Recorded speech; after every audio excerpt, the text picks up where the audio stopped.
Hey guys, this is miicrow here. I wanted to make a video on, well, it was going to originally be 10, but now it's 11 things that I learned this month that you guys may or may not know about. If any of these tips you guys didn't know, please consider subscribing or leaving a like to help grow the channel and kind of give back. And with that being said, let's get into the video.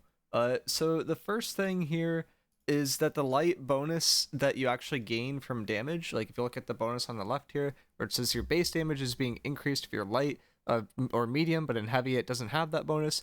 That bonus effectively is not worth the cost that it tends to be to go. And for basically every single build in the game from a PvP perspective, it is optimal to play those builds within heavy right now, except for healers, because that healer bonus is actually multiplicative in terms of healing. But everything else, that base damage bonus is additive, which effectively makes it not much of a benefit to go light or medium over heavy, and is leading to kind of a meta where everyone is just going heavy because the actual resistance that you gain from going heavy is not worth the cost of giving up light. To show this in like a more discrete manner, I have a graph that I made for this that I'll link in the description below. But this shows the actual damage you have based on off that coefficient based on the base damage that you have currently. So if you don't have any base damage, this is giving you the 20% damage increase, right? But as you go further down here, most builds are around 60% base damage. This is about the lowest meta build in terms of base damage, and this is like the Great Axe Warhammer build. It tends to have low base damage. Even with that kind of build, if you're playing it within light, you're going to be doing 12.5% more damage, which is not a significant amount for a 20% bonus. And if you are kind of a fire staff build or some sort of like mage build or even like a dex build, you're realistically going to be around between 80 to 100% base damage. This could be calculated off of every base damage effect you have in the game, along with your passives on your tree. But basically, the TLDR of this is that perk is getting about half the value it actually says it is, and it's really giving you about a 10% damage increase for most classes, and that's just not worth going when you can just be like 20% more tanky on every single hit from a heavy class, and you will just be able to live so much more. You gain like more inherent bonuses, like you gain passive freedom, you gain like ability to just basically disengage versus after you taken a melee hit, you're kind of slowed for a longer period of time. You get more effectively resilient, as the old perk was. Now it's just like crit damage taken is reduced. Like heavy just has so many bonuses compared to the bonuses that light has. I don't think it really makes sense for any class other than healer to go light, or even medium for that matter, because heavy is just strictly better than medium as well. The only class in the game right now that goes medium that's kind of like a meta class within New World, within like a war perspective, which is considered to be like the most competitive environment from a New World stand base, is Bruiser. And even for Bruiser, it's probably optimal for them to go heavy. It's just most Bruisers tend to have egos and they just don't want to go heavy because that bonus is just not worth the drawbacks that come with going to that class, which is really interesting, and I think something that needs to be addressed within the near future. Otherwise, they're just going to be kind of having this heavy meta for a longer period of time.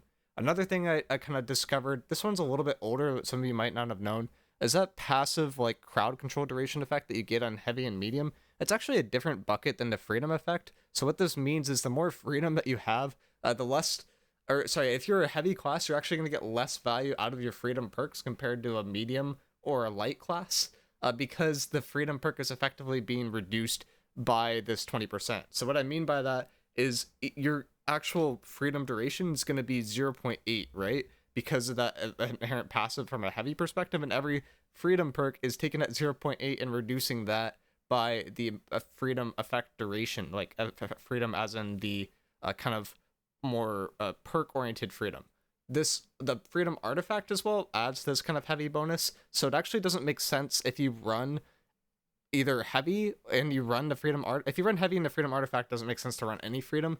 But if you are going for a kind of more heavy oriented build, freedom's inherently getting less value than you think it is actually getting, and you typically need to still hit 3 freedom within heavy to get to that threshold that most people like to get, which is about that 45% range, which takes you out of range of some combo oriented setups, especially with SNS being super prevalent right now. So that's something that's like kind of weird, like kind of quirky. They just add the different buckets, and because of the way New World works, where everything gets multiplied in terms of buckets, it just doesn't make sense to go that often.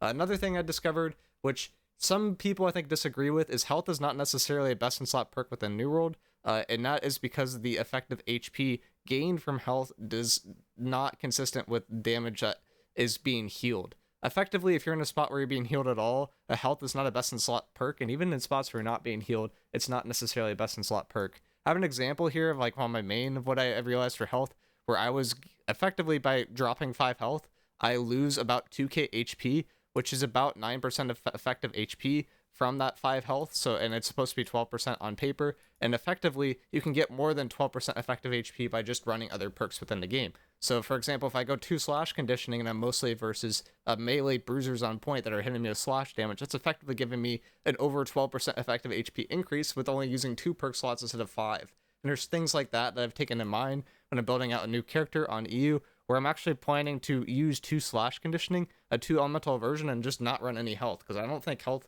personally is a super good perk anymore. There are some people that still swear by health, and I think it's valid, but just keep in mind that your inherent health bonus from your passive con that you get at 100 con, and from having an amulet, I don't have it on this amulet because I'm still looking to upgrade it, will be effectively will be reducing the effectiveness of your health perks, which makes it so that your health perks are inherently giving you a less effective HP than you think. Even if health is like considered to not be like a terrible perk by some people, considered still to be like a decent perk by some parts of the community, just know that it's getting less value than you think, and make sure you try a piece with health and a piece without health to see how much you're actually losing, because you might find that there's some other perk that you could be slotting there that will just inherently get more value than health, and health isn't necessarily a best in slot perk for every kind of situation in the game because of that. Another thing that I've kind of learned that is really quirky is pest dot duration's like really confusing. So if you look at Pestilence within New World, it has this bladed enchantment. This is effectively like one of the best artifacts in the game because bladed enchantment persists on both weapons. You're not going to get the damage increase on your offhand, but that actual idea of like putting an extra dot on your offhand that's going to give you extra ult charge, going to reduce healing. That dot for some reason is extended by disease extending effects. So like infected will make it tick for 4 hits instead of 3, which means you get more ult charge, your disease lasts longer, etc. But it's reduced by vigor, which is supposed to affect a kind of more dot oriented effects, if that makes sense. So it's extended by a actual poison, or sorry, not poison, but a disease extension effect, but it's reduced by dot effects, which is just super kind of inconsistent, kind of hard to like think about. I think from a new player perspective, it's really confusing, and it's like just kind of a pain to like kind of work around.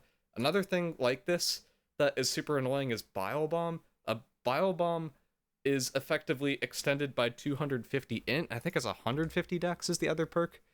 So Bile Bomb, is it 150 dex? Yeah, 150 dex and 250 int will extend Bile Bomb, but Poison will not extend Bile Bomb. But Bile Bomb is reduced by Invig, if that makes sense. So like Vigor is working versus some effects that are poison, or that are disease, and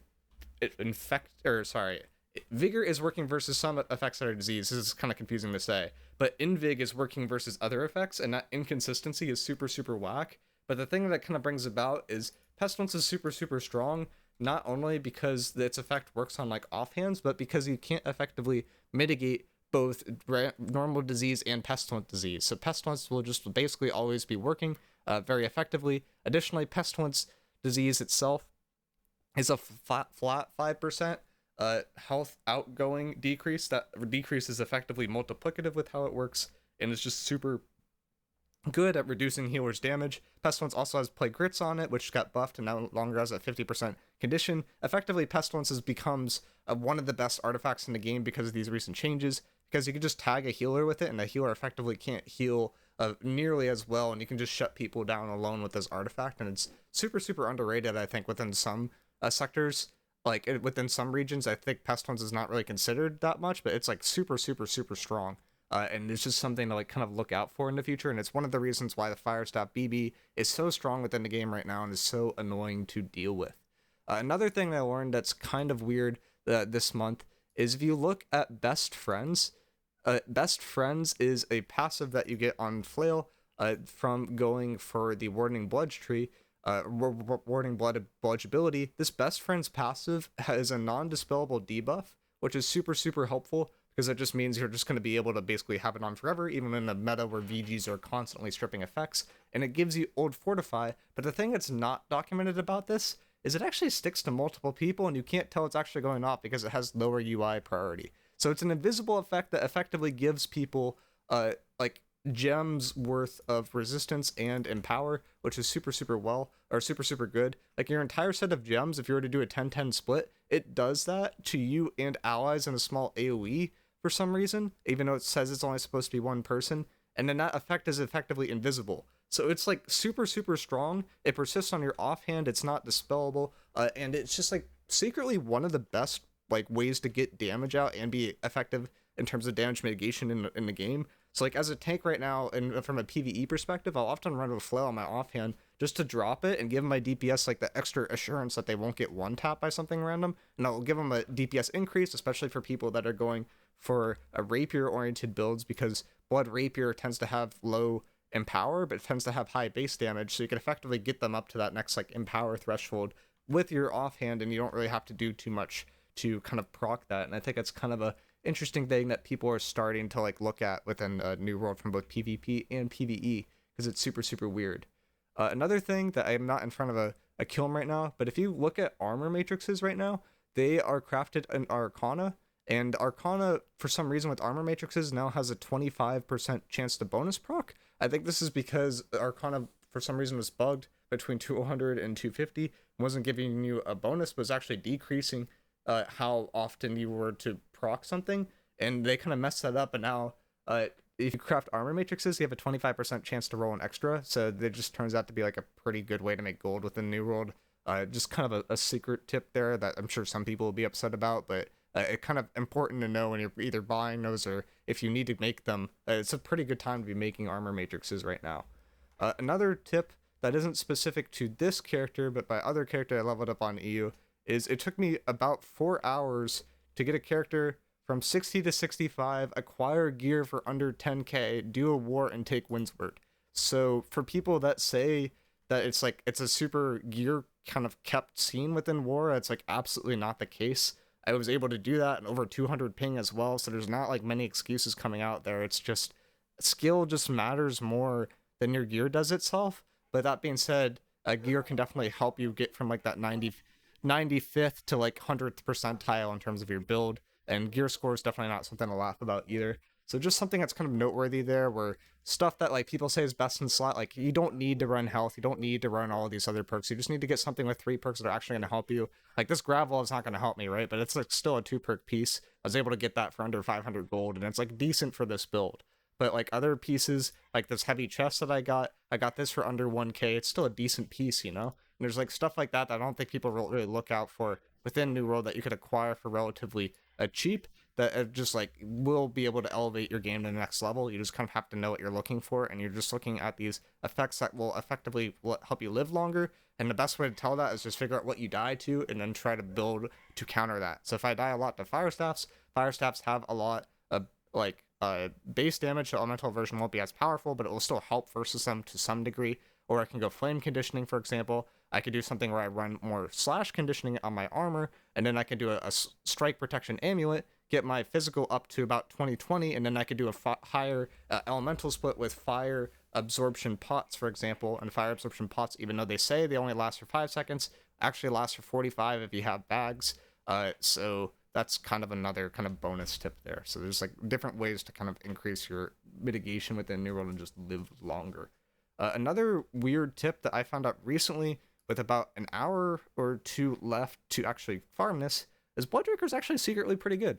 The reason why is this Ghoul's Harmony effect. So Leeching has gotten nerfed a lot. Leeching has an effect right now where it only will proc, it has a 0.1 second activation cooldown. So what that means is if you use an AoE, you're only going to heal off one person from Leeching, which effectively made it like borderline a useless perk. But Ghoul's Harmony doesn't actually have that effect. So if you were to kind of pump in AoEs, or if you're hitting a lot of targets, Blood Drinker is actually pretty good for healing up there. On top of Onk inherently being at a disadvantage within some parts of like a war roster. Like if you're on point right now, your healers are sort of on a list and they're being hunted across the map. It's not uncommon for your healers to have over 10 deaths in a war. You're not expected to get a lot of healing from them. You're just getting like some AoEs on the point. And for those kind of roles where you're not being healed a lot, Onk will reduce the effectiveness of your pots versus Blood Drinker will not, and Blood Drinker gives you that little bit of extra lifesteal. So I think Blood Drinker actually could be used for certain spots in the war right now. I think Flail with whatever offhand you run, I'm doing BB now. Some people do VG. VG's also very good. That's like a good kind of thing to run for that build. I think it's also a good thing to run for IGVGs in particular because you're popping orbs so much and you're going infinite with IGVGs so much because of mag gloves. If you're able to go infinite and just be confident to just being able to live there and exist because you have that passive lifesteal that's going off, you might be able to just kind of go infinite for a longer period of time, not really worry about some of the damage that you're taking and just exist and get more value over a longer period of time. So something just to consider there. But that Blood Drinker kind of effectiveness, I didn't really realize. If you look at this within, or do I have it up here? I thought I did at one point. I guess I got rid of it. But if you look at within Blood Drinker, in New World Database, let me pull it up here. Sorry guys, this one's worth looking at. So this is like kind of, or sorry, I said New World Database. Within New World Buddy, this is like the best way to actually figure out what perks are doing in the game because the in-game description actually doesn't match up. There's one thing that we found out the other day, it was kind of funny too, where the outpost rush effect from haste is, even though it says 10%, it actually gives you a 15% haste, and it's just like it's very clear that the devs are hard coding things and are not actually like looking or the stuff isn't matched directly from the description, if that makes sense. So even if this says it does one thing, someone like manually typed this out. It's not linked to how the ability actually works. So there's a lot of things within this game that are just not what they say they are, and it's very frustrating to figure out kind of the hard way. But usually there's like this activation, a cooldown here, and that's just not present within this field for Ghoul's Harmony, which inherently makes it better. So if you look at something like the Life Steal, or if you look at I think it's Leeching, they have this activation cooldown as 0.01, and it doesn't have that, which inherently makes this like a decent option for a lot of classes, especially because of space damage reduction, as we kind of talked about earlier. This would be like the opposite direction, where effectively it's not mitigating, or it's not actually reducing your damage by that much, which is kind of interesting. So that's something else that's kind of cool. There's another thing that this is kind of a bonus tip that I kind of figured out at one point, and I think I forgot to make a video about, but Biobomb doesn't actually have an outgoing disease reduction, and every other effect in the game besides Biobomb and Greatsword's disease, which is very specific and very weird for some reason, do not act like those two effects do not reduce outgoing heals, but every other disease effect in the game does. I think this is an oversight and kind of a bug, but if you're dropping like Biobomb on healers, stop, unless you're actually pressuring that healer and the healer isn't just healing other people. I've seen some people just chuck a bile at healers and not go for them, and I think that they're expecting that the healers aren't going to be able to heal as much. That's not the case. It's just something that the devs kind of have an oversight on and is frustrating to deal with. You could again kind of verify that on New World Buddy. I think I got rid of the tab for Biobomb. I can pull it back up. But you can see this heal mod as negative 0.1 or 0.1 for something like Scream. And versus if I go to a Bile here, and I look at a Bile effect, it has this heal mod is reduced, but the outgoing heals are not actually reduced. So incoming is just reduced, but outgoing is not. Versus if I look at Scream, I think I looked at the wrong thing here before. But this heal scaling value multiplier is present. It's just not there for Biobomb itself. So something that's kind of weird. That also applies to Greatsword, which is frustrating. And then one last tip for the road. If you look at bow, your heavy attack is actually coded as a light attack. And what that means is basically every single bow in the game should be trying to take 25 strength and should be running attuned leather pants, because that will just give you a straight up damage increase. So sorry if you play OPR a lot, because bows are going to hit a little bit harder, but yeah, I don't know why that's the case. I imagine this will be fixed once the new kind of artifact that they alluded to next season, where they talked about how your heavy attacks do more damage. Everyone's like freaking out. They're like, oh my god, bow's going to do more damage. Turns out bow's heavy attacks are light attacks, so it actually won't help bow at all, so get trolled. But yeah, so that's kind of a fun one as well. Let me know if you guys learned anything. Leave a like, anything know that I missed that's kind of weird in the comments. But these are like some tips that were frustrating for me to figure out, and I hope that you guys don't have to discover the same stuff that I did. And overall, we can move towards a more educated spot where we're not constantly in a testing environment. Although I don't think we're ever going to escape that, to be honest. Let me know what you guys think, and I'll see you in the next one. Peace.